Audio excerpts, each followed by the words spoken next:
Olá, olá, bom dia a todos vocês, sejam bem-vindos mais uma vez ao canal Educação e a nossa aula de arte, professor Adeildo aqui com vocês. E a gente vai, né, já estamos entrando em setembro e esse mês a gente vai ver aí as referências sobre a arte brasileira nas décadas de 60 e 70. O mês passado a gente fez incursões sobre as características do corpo na arte, as representações do corpo e suas simbologias na arte visual. E esse mês a gente vai ver todo esse percurso que a arte brasileira fez durante as décadas de 60 e 70. Bom dia, Dene, bom dia, Laisiele, bom dia a todo mundo que já está com a gente. Vamos começar aqui, hoje são 2 de setembro, e vamos falar primeiramente, em se falando de arte brasileira nas décadas de 60 e 70, a gente vai tratar hoje de festivais de canção. O objeto do conhecimento da aula de hoje, segundo aí o nosso roteiro, são os festivais de canção que foram extremamente importantes para o desenvolvimento da música brasileira nessas décadas de 60 e 70. O objetivo da nossa aula é exatamente esse: compreender os parâmetros das artes visuais brasileiras nas décadas de 60 e 70. Eu iniciei com a questão musical, porque ela também influenciou as artes visuais. E no finalzinho a gente tem uma indicação de filme para vocês. Vamos lá? Festival de canção. Olha, esse tipo de festival é popular, foi mais popular, né, no mundo inteiro, certo? E numa época em que não havia internet, em que não havia uma grande rede de comunicação em massa que não fosse a televisão, certo? Esse tipo de atividade ajudava bastante a angariar fundos para instituições, angariar fundos para atividades sociais e também, lógico, né, para encher os cofrinhos aí das emissoras de televisão. Claro, né, as empresas faziam isso com esses objetivos de aumentar a audiência, né, e também lançar novos talentos e aquecer o mercado musical. Então, os festivais de canção que tiveram seu auge no fim dos anos 60, então, veio, né, começo de 50, aquela coisinha, festival no rádio, concursos de talentos, e aí a coisa foi subindo, chegou na televisão, e o auge foi o final dos anos 60. Eles foram eventos musicais, até aqui vocês já entenderam isso, certo? Possuíam um apelo similar, olha só que coisa interessante, possuíam um apelo similar, né, parecido a uma final de Copa do Mundo dos dias de hoje. Então imagina o alvoroço que esses festivais da canção não faziam com as pessoas aqui no país. Por que era desse jeito? Por causa do tamanho da mobilização da população que literalmente vestia a camisa do seu cantor e ou da sua música preferida, comportando-se como um verdadeiro torcedor. Ah, professor, quer dizer que tinha briga também? Tinha confusão, não era muita, mas aqui e ali tinha uma briguinha, uma confusão, uma coisa de torcedor, certo? Que nem no futebol. O futebol é uma instituição esportiva, profissional, mas no Brasil, e em alguns países do mundo também, é uma questão de cultura. Nós temos o futebol na nossa nação como um aspecto cultural. É uma atividade tão complexa quanto outros aspectos culturais populares no país. E por isso que geralmente a gente faz muita comparação de tudo que a gente faz no país com o futebol.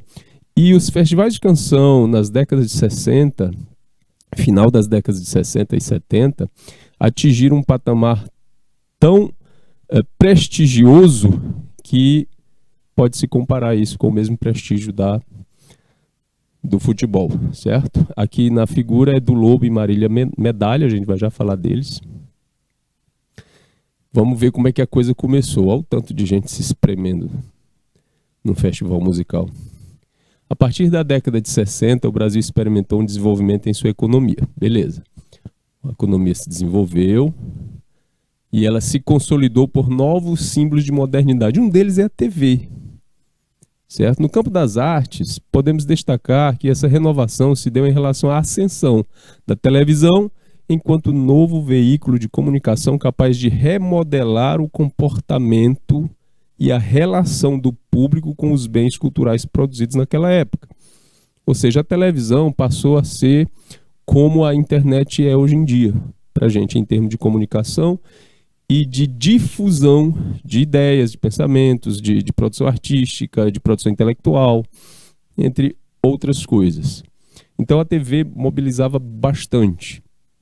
Isso se deu por conta desse desenvolvimento, né, econômico que ocorreu no Brasil por um tempo naquela época.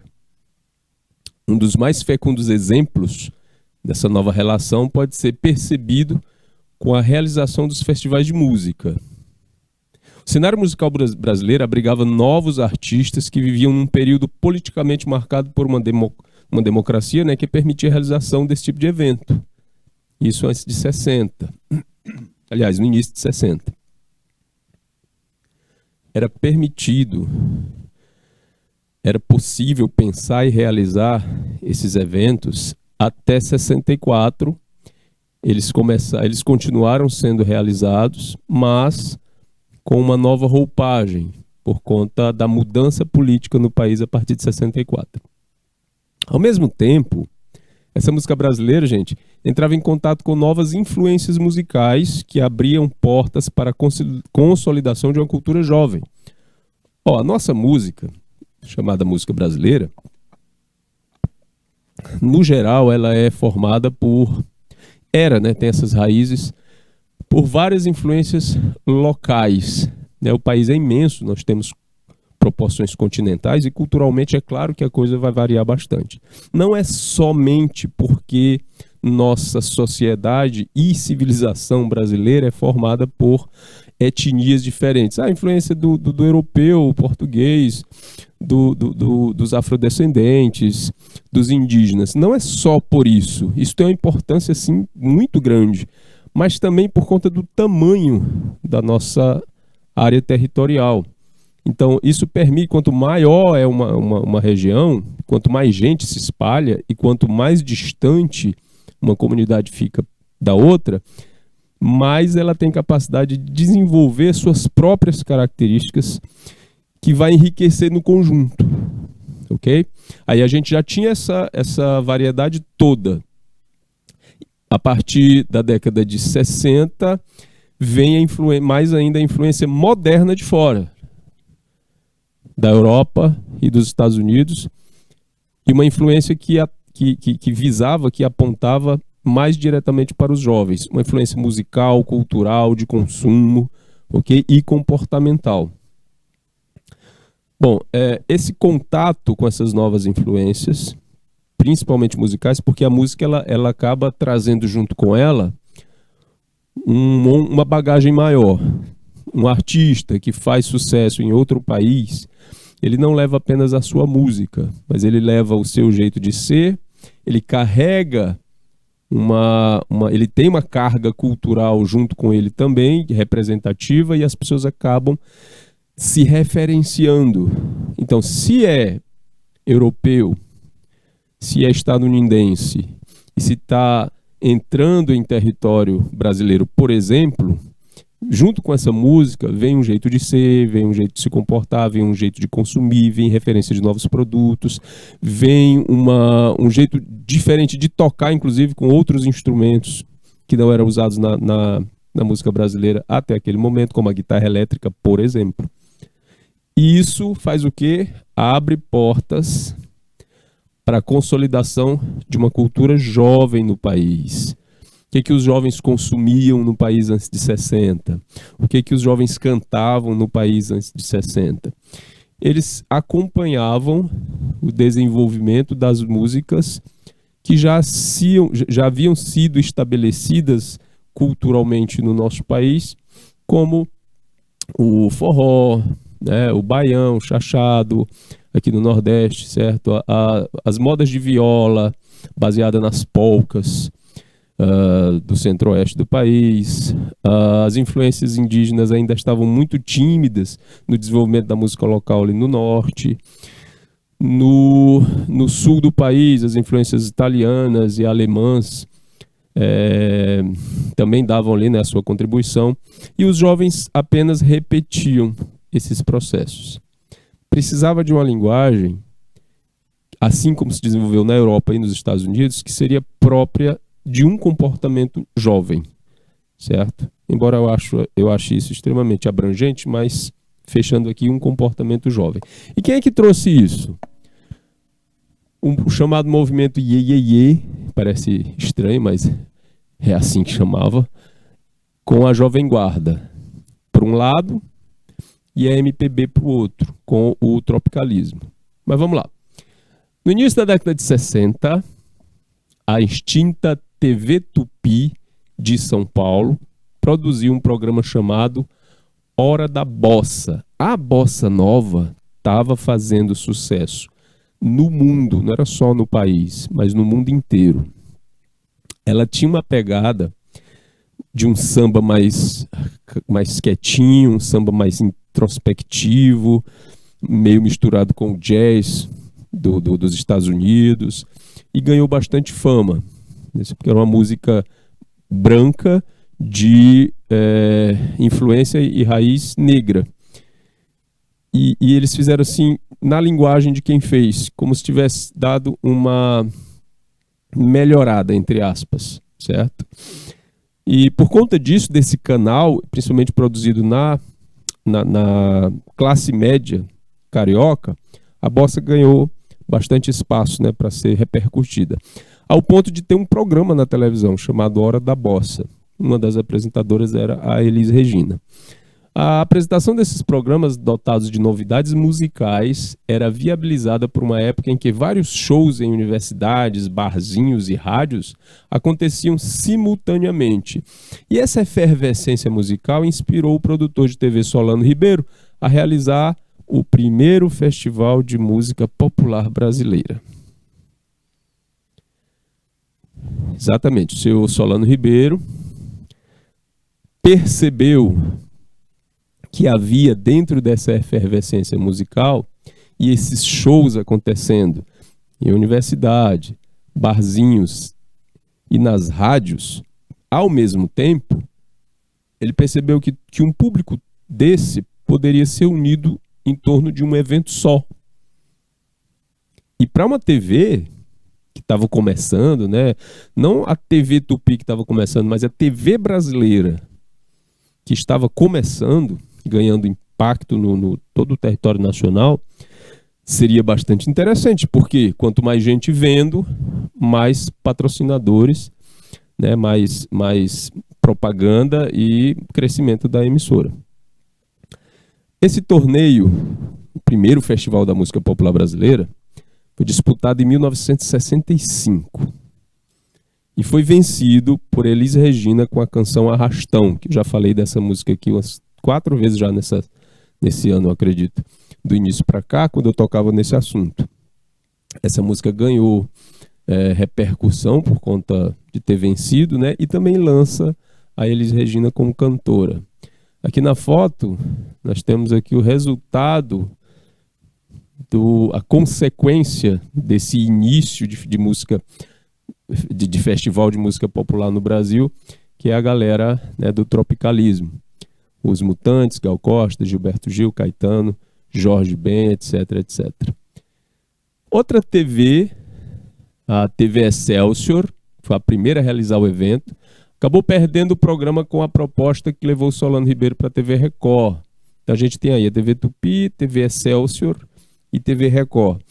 Essa emissora, a TV Record, investiu na realização de festivais e na produção de outros 2 programas, nos quais a música brasileira parecia, né, ser parecia ser compartimentada em 2 segmentos. Aquela história da MPB e da Jovem Guarda. Bom, até aqui a gente entendeu que os festivais de música era como os grandes programas de entretenimento hoje em dia de grande público. Qual é o exemplo que eu posso usar hoje? Eu acredito que o Big Brother Brasil ainda é um exemplo de repercussão e de audiência. Embora a TV brasileira emita esse programa transmite esse programa já há alguns anos é ótimo, há bastante tempo, ainda é uma referência de audiência. E a comparação que a gente pode fazer aqui, em termos de televisão, era essa, né, para esses festivais naquela época. Bom, um deles, uma dessas partes da música brasileira que estava sendo compartimentada, né, o Bossa Saudade, que tem a ver com a bossa nova, onde os estilos musicais mais antigos e tipicamente brasileiros eram prestigiados. Aí a gente vai ter a bossa nova, vai ter as modas de viola, vai ter a música urbana e rural tradicional, que vai dar, vai lançar mais na frente, né, a chamada música popular brasileira, a MPB. O segundo segmento era a Jovem Guarda, onde os jovens embalados pelo rock, que já vinha do seu desenvolvimento nos Estados Unidos, curtiam o som da turma de Roberto Carlos e Erasmo Carlos. Aqui é que mora aquela história da influência da onda do iê, iê, iê, que veio tanto dos Estados Unidos quanto da Inglaterra, né, na Europa. A diferença entre Jovem Guarda e essa outra, com influência da Bossa Saudade, que depois virou MPB, já foi explicado aqui uma vez, vou repetir.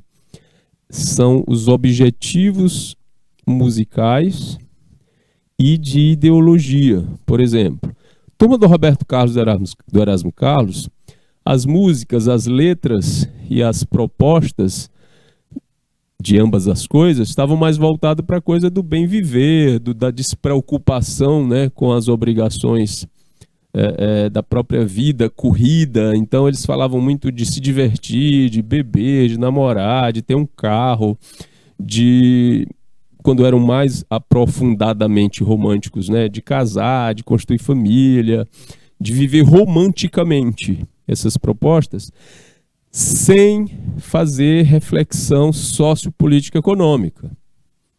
Era simples entretenimento. A proposta era essa. Não era preocupar os ouvintes e o público com os problemas que já eram do dia a dia deles. Então aquilo servia para entreter mesmo, para fazer a pessoa viajar um pouquinho e esquecer dos problemas, criar uma expectativa positiva para a vida lá na frente. A MPB fazia, de certa forma, a mesma coisa, só que cutucando a questão sociocultural política, para dar uma reflexão, né, nas pessoas, fazer as pessoas dar uma refletida. Muitas vezes até pesando a mão, mas era o que tinha. Esses dois programas acabaram gerindo uma intensa rivalidade nos festivais, tanto a característica do Iê, Iê, Iê lá, da Jovem Guarda, quanto a outra que ia gerar, a MPB, né, causavam uma certa rivalidade nos festivais, onde os nacionalistas e experimentais ofereciam os mais variados sons ao público. Entre outros artistas, podemos destacar o surgimento do grupo Os Mutantes e cantores como Caetano Veloso, Tom Zé e Gilberto Gil. Esse pessoal, aí quando eu falo Os Mutantes, é bom a gente destacar aqui a vocalista, que era a Rita Lee, certo? Tanto Os Mutantes com a Rita Lee, Caetano Veloso, o Tom Zé e o Gilberto Gil, eles tinham essa necessidade de trazer essa música de reflexão, de uma olhada para a nossa própria cultura e de misturar essa cultura com o que vinha de fora também, para fazer uma coisa nossa mais moderna.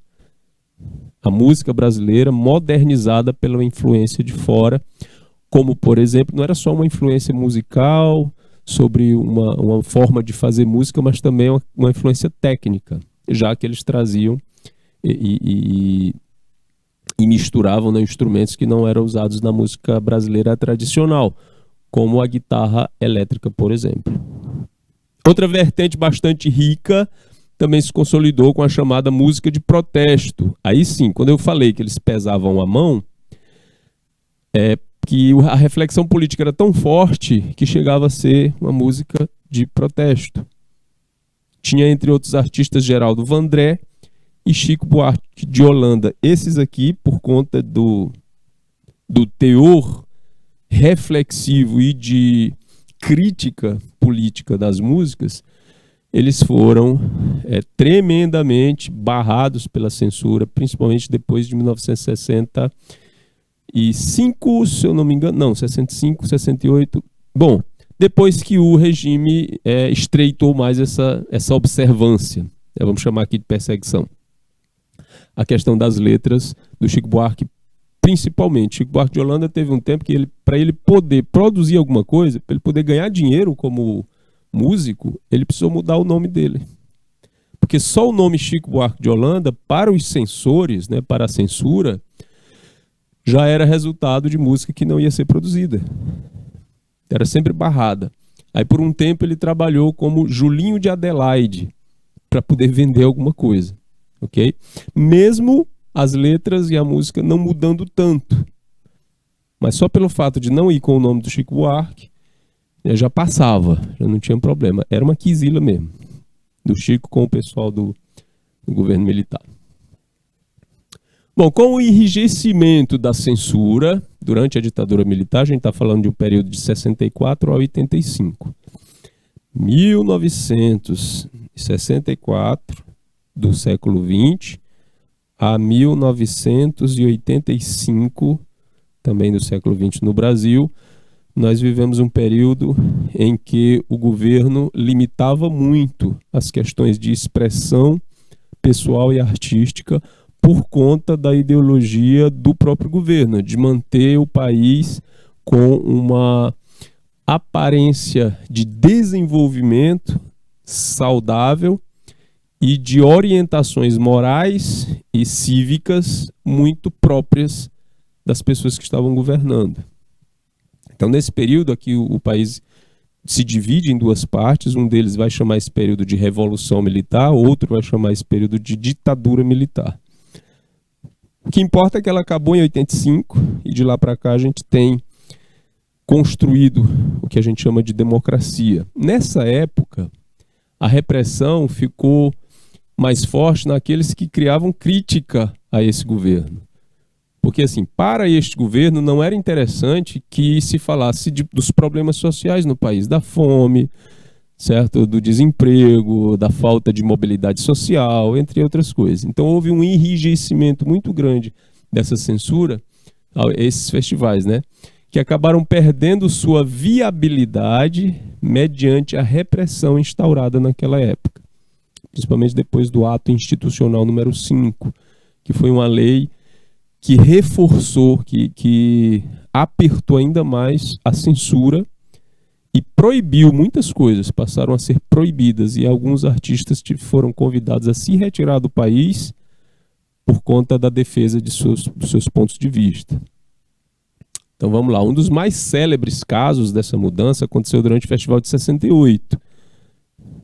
Meus pais estavam com 1 ano de casado. Quando o cantor Geraldo Vandré conquistou todo o público com a música Caminhando. Acho que todo mundo já ouviu essa música. Caminhando e cantando e seguindo a canção, somos todos iguais, braços dados ou não, etc, etc. Esse é o Geraldo Vandré, naquela época. Os censores do governo, antes do anúncio dos vencedores do Festival de 68, eles proibiram que o Vandré fosse considerado autor da melhor canção. Não é que eles proibiram a música ganhou, né? Eles proibiram que o autor fosse considerado o autor. Não, associe outro nome aí, não tem problema. Aqui para vocês perceberem como trabalhava essa questão da censura, né, na área artística. A canção podia ficar, você não podia dizer que ele era o autor, entre outras coisas. Então, Geraldo Vandré acaba lançando esse Caminhando, que foi conhecida como Caminhando por causa tá até aqui entre aspas, né, por causa do refrão. Mas o nome da música, Pra Não Dizer Que Não Falei das Flores, foi proibida, estava proibida desde 1968, quando na década de 70 esse disco foi lançado, né, com essa música, junto a outras músicas. Até aqui no selo, ele colocou aqui, né, incluindo Pra Não Dizer Que Não Falei das Flores, Caminhando, né, proibida desde 1968. E esse disco já lançava um trabalho dele com essa música que tinha sido proibida.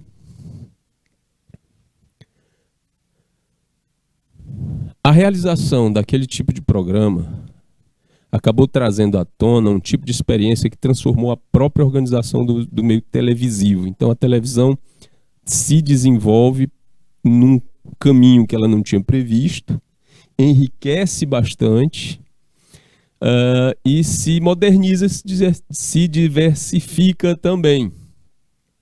Os jovens, ao se diferenciarem dos adultos e crianças, imprimiam a ideia de que diferentes nichos de consumo poderiam ser alcançados por meio da mídia. Vocês estão entendendo? É a partir daqui que a coisa começa a se mostrar no seu objetivo principal lá, de quem trouxe os festivais. Primeiro, criar um nicho que é essa diferença. Quando eu falo de jovens, a gente vai colocar aqui na década de 60, pessoal ali de 18 a mais ou menos 25 anos de idade. A partir dos 18, no Brasil, você é considerado maior de idade, portanto adulto. Só que, em termos de comportamento, certo? Em relação aos adultos mesmo, a gente mais maduro, é um pouco diferente. Então, a idade adulta, que começa aos 18 e vai até o fim da vida, naquela época já era uma coisa de você assumir o posicionamento, a postura do adulto e engolir características suas que ainda eram meio de adolescente, né, e de jovem, e não davam tempo para você ir assimilando aquilo ali para um pouquinho mais na frente você realmente se estabelecer maturamente como um adulto. Tanto que os pais da gente, da minha geração, o pessoal da minha geração, os pais da gente, eles já se casavam muito cedo. Minha mãe casou com 18, teve filho com 19, teve filho dos 19 aos 30, nós somos 8 filhos. Então essa coisa de abraçar a vida adulta era uma constante para quem nasceu na década de 40, né, e era jovem na década de 60. Então foi nesse período que esse pensamento que veio de fora, de um nicho que precisava de outras visões de futuro, que precisava de outras coisas para serem consumidas, que não eram mais crianças, mas também já não eram tão adultos assim a ponto de abraçar uma seriedade muito profunda na vida, ganharam espaço. E eles acabam imprimindo essa ideia, né, de que nichos de consumo diferentes e de comportamento poderiam ser alcançados por meio da mídia. Por isso esses programas, principalmente a Jovem Guarda, fizeram tanto sucesso. E além disso, formulou um ideal estético que ainda hoje norteia muito dos programas televisivos. A juventude passou a ser uma ideia vendida em belos rostos e situações intensas experimentadas mediante a TV. Até hoje é assim. Quando é para o público jovem, até hoje é desse jeito. Para acompanhar, porque os jovens eles não mudam. Muda o pensamento, muda uma visão política, uma visão reflexiva sobre a sociedade, muda a moda, muda o interesse, assuntos e a diversificação sobre várias coisas. Mas ser jovem mesmo não muda. Energia, vivacidade, curiosidade, perspicácia, e por aí vai. Então eles acompanham esse processo até hoje. E os programas direcionados a jovens têm praticamente as mesmas características, ainda hoje, né? E a juventude aqui, né, passou a ser uma ideia vendida, já falei, né, de belos rostos. E aí é que mora a questão daquela estética grega que eu falei para vocês há um tempo atrás, do corpo. Como é que o corpo representa, né, culturalmente.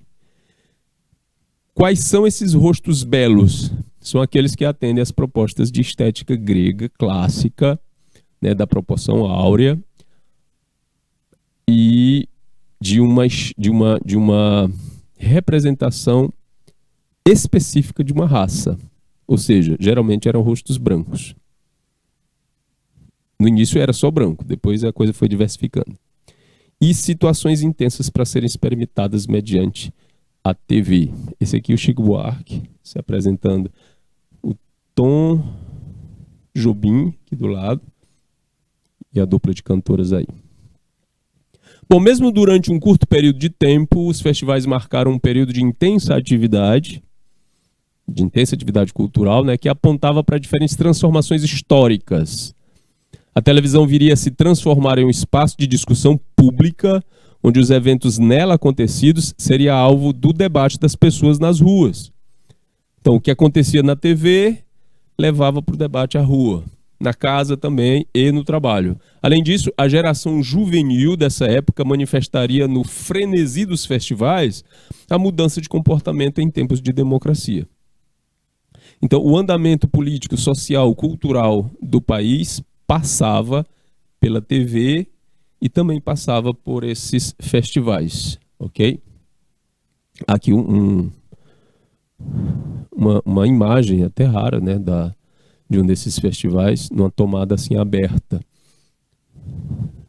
E não era feito, não tinha espaço, as TVs, as emissoras de TV naquela época, elas não tinham um espaço grande, né, estúdios enormes como, por exemplo, a Rede Globo de televisão, na década de 90, lançou um projeto imenso chamado Projeto Jacarepaguá, que foi apelidado de Projac, que é a referência, né, de estrutura das maiores da América Latina, das maiores do mundo, a maior da América Latina.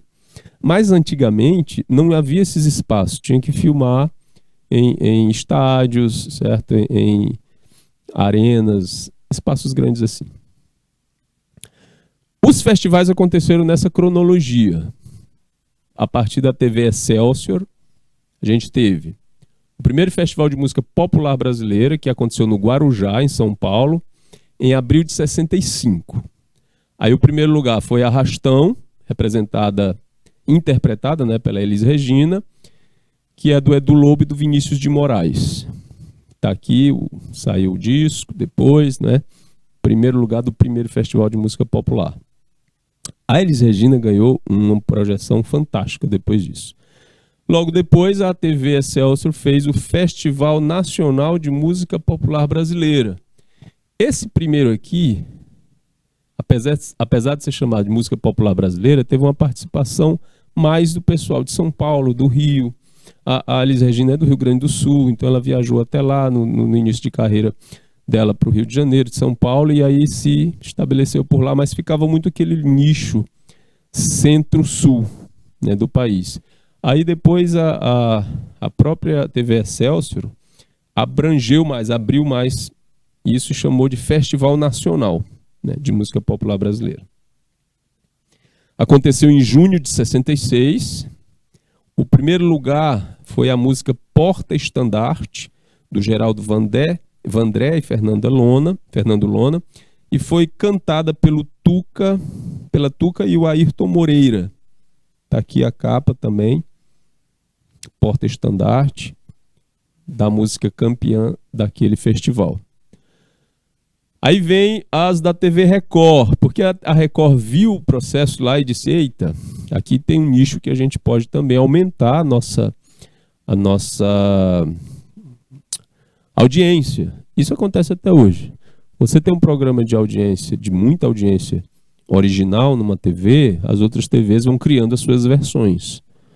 Houve um caso, abrindo alerta de fofoca, viu? Houve um caso aqui de que o Big Brother Brasil foi apresentado pela Endemol, que é aquela empresa que mantém, né, que tem os direitos autorais desse programa, para o Silvio Santos, o da TV do SBT, o Sistema Brasileiro de Televisão, que antes se chamava TVS, né? TV Silvio Santos.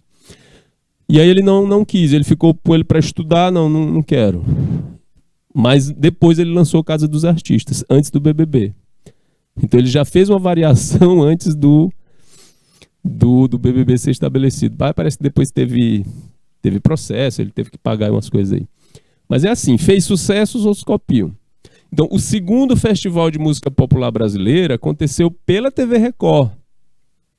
Foi no Teatro Record, né, setembro e outubro de 66, e houve um prêmio Viola de Ouro com classificação em primeiro lugar a banda do Chico Buarque. interpretada pelo próprio Chico Buarque e a Nara Leão. A música Disparada, do Geraldo Vandré e do Theo de Barros, interpretados pelo Jair Rodrigues, o Trio Maraiá e o Trio Novo, né? Eles dois aí dividiram o primeiro lugar. Aqui o Chico com a Nara Leão cantando aí. O terceiro Festival de Música Popular Brasileira aconteceu no Teatro Paramount, em outubro de 67. O Sabiá de Ouro ganhou o primeiro lugar. Uma música do Edu Lobo, né? E do Capinã, interpretados pelo Edu Lobo, Marília Medalha e o Quarteto Novo aqui, eles todos comemorando o primeiro lugar. Então essa atividade acabou trazendo, por causa da própria televisão, como é que eu vou dizer, um crescimento, uma visão por todo o território nacional, ou até onde a TV chegava. Porque assim, esses festivais eles não foram vistos, por exemplo, aqui em Teresina.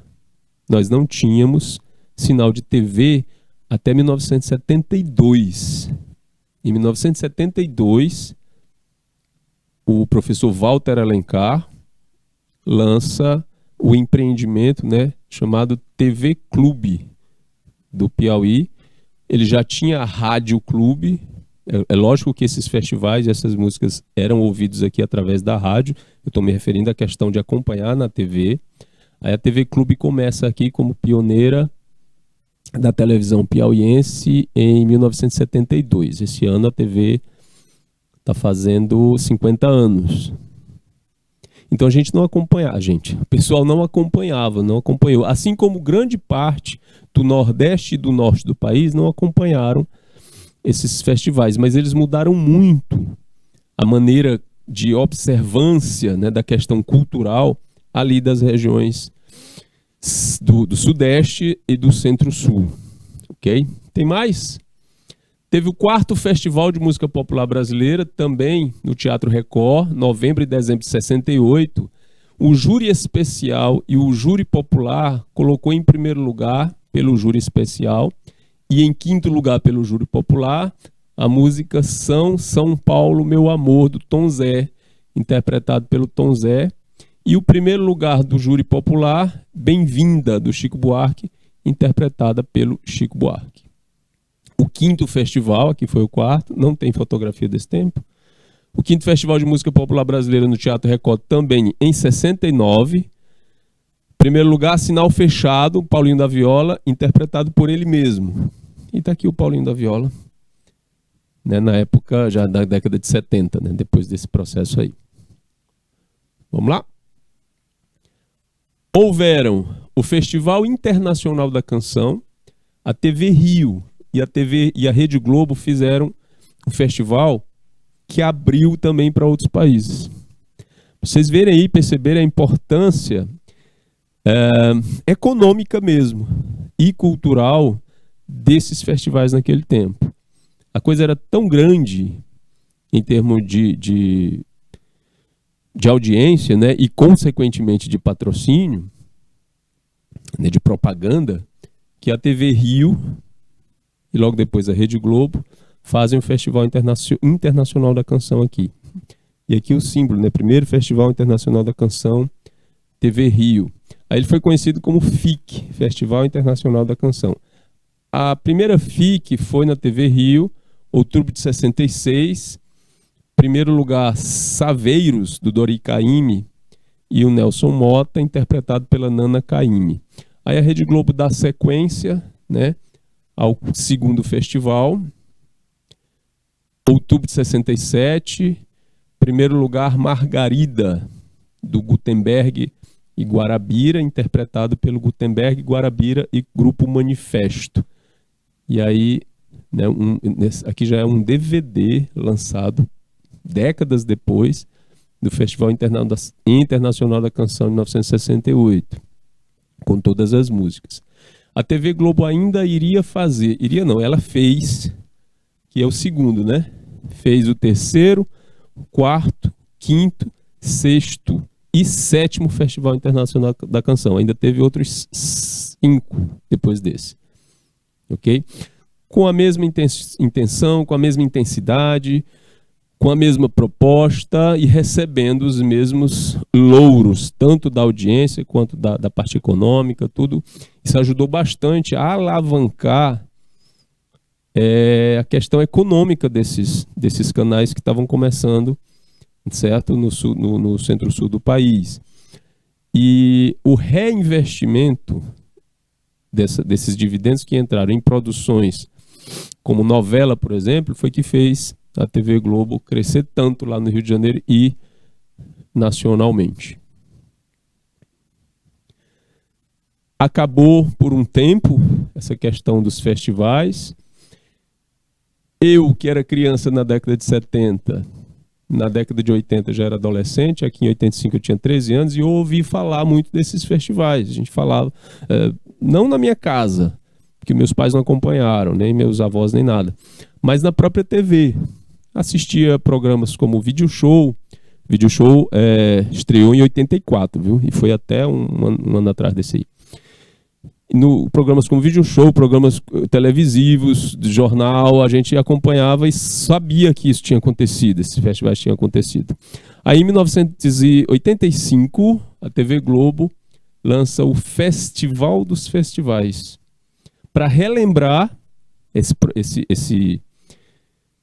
esse tempo, né, glorioso que fez a marca econômica dessas televisões todas, e também para comemorar os 20 anos da Rede Globo, em 1985. Bom, o Festival dos Festivais foi um dos eventos comemorativos dos 20 anos da Rede Globo Televisão, no ano de 1985. Foi também o ano do Rock in Rio, o primeiro, viu? Também vi na TV.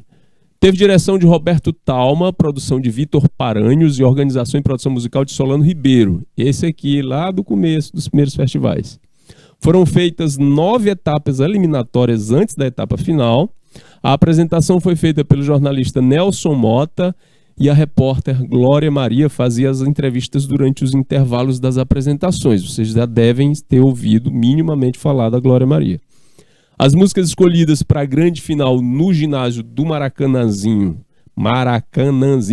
em 26 de outubro daquele ano foram Miraíra, da Nação Mel, interpretado por Lula Barbosa, Tarancon e Placa Luminosa, né? Música Verde, interpretada por Leila Pinheiro, Escrito nas Estrelas, interpretado por TT Espíndola, Caribe, Calibre Amor, interpretada por Jorge Pontual, Roberto Mendes, Edinho Santa Cruz e Banda, Novos Rumos, interpretado por Cida Moreira. Aqui a TT Espíndola se apresentando. Eu lembro que acompanhei esse programa, que eu estava empolgado, que já tinha ouvido falar bastante dos festivais. E quando lançaram, né, o Festival dos Festivais, eu digo, eita, vou ter a oportunidade, né, de também ver como é que a coisa funcionava. E assim, ele não teve o mesmo apelo dos festivais da década de 60, nem a mesma força, mas conseguiu mexer pela primeira vez com o país inteiro. Todo mundo acompanhou e a música Escrito nas Estrelas, da TT Espíndola, virou um clássico. Hoje, quando se fala de música popular brasileira, dentro dos grandes clássicos, está Escrito nas Estrelas, da TT Espíndola. E ela também lançou uma forma de cantar que a gente não era muito acostumado. Ela tem um agudo muito forte, e isso diferenciou completamente a apresentação dela nesse festival. Aí a TT. Vocês podem pesquisar mais sobre a TT Espíndola e ver vídeos dela no YouTube. Ela tá viva, tá? Ela ainda tá viva. Tá? Eu acho que tá. Os Metaleiros Também Amam foi outra música desse festival, interpretado pela banda Língua de Trapo. O Dono da Terra, interpretado por Os Abelhudos. Isso aqui era um grupo infantil. Tinha uma garotada lá cantando, eu lembro deles. No início, o pessoal vaiou, foi triste quando eles estavam se apresentando pelas primeiras vezes, mas o júri foi gostando e eles foram ganhando etapas, até serem bastante ovacionados lá no finalzinho, certo? E eles conseguiram entrar para a final. os abelhudos. Era, se eu não me engano, 4 crianças, 3 crianças e um adolescente. O Condor, interpretado por Oswaldo Montenegro. Elis Elis, interpretado por Emílio Santiago. O Tempo Certo, interpretado por Casinha da Roça. Vamp Neguinha, interpretado pelo grupo Hipertensão. A Última Voz do Brasil, pela banda Joelho de Porco. E a vencedora foi a música Escrito nas Estrelas, interpretado pela cantora Tetê Espíndola. A Miraíra, da Nação Mel, ficou em segundo lugar e Verde em terceiro. Miraíra, da Nação Mel, ainda levou o prêmio de melhor arranjo. O prêmio de melhor letra foi para A Última Voz do Brasil, de Próspero Albanese e Armando Ferrante, e Tico Terpins e o Zé Rodrigues. Aqui a logo do Festival dos Festivais, como era visto na abertura da TV, em 1985 e bolinha e bolinha. Adiante. O Emílio Santiago é esse aqui, gente. Foi o intérprete da música que ganhou o prêmio de melhor... Ele ganhou o prêmio de melhor intérprete, né? E a Leila Pinheiro ganhou o prêmio de melhor revelação. O que é um melhor intérprete? O que é um intérprete de uma música? A Elis Regina foi conhecida e reconhecida como uma das melhores intérpretes da música popular brasileira.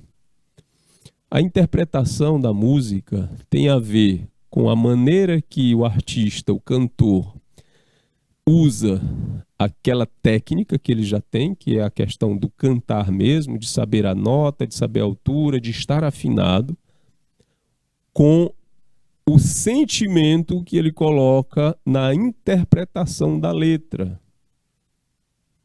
Ok? Uma coisa é você repetir a letra e cantar no tom, outra coisa é você botar a alma interpretativa naquela sua atuação. É como se fosse um teatro mesmo.